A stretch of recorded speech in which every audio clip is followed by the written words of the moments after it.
такой снежочек. Такой ветер задает. Реально вообще.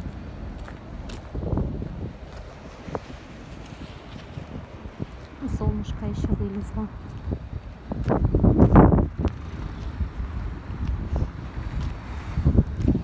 Я иду сейчас, буду переходить дорогу.